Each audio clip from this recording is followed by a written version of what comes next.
Ой, яшең мына шыбын шіркейді мұрынға кіріп бітті ғой. Кене де көйіп кеткен. Балам қалайсыздар?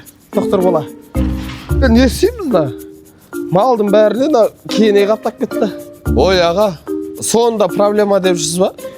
Қазір оның шешімі оңай. Мынандай фолайн деген спрей бар ғой мұндай жағдайда. Фолайн дейді? Ол қалай қолдары? Ой, аға, сол да сөз болып па? Оңай ол.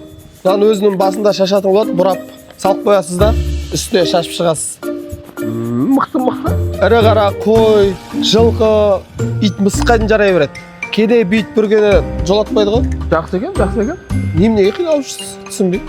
Бәрі сататын. Ой, фолайн спрейді Қазақстан кез келген веттеринарлардан табасыздар. Болмаса ветфармға хабарласыңыз, толып тұр ғой.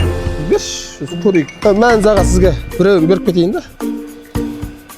Фолайн нео дейді, спрей дейді. Ойбай, мына бір жақсы ат болды. Кейде бит бірге жоламайды. Мықты аверсектин, фипронил дейді. Аверсектин, фипронил дейді. Мықты екен. Жарайды, ветфармнан алдыру керек болды. Мықты екен. Осындай бір табылмай жүреді. Рахмет айналайын.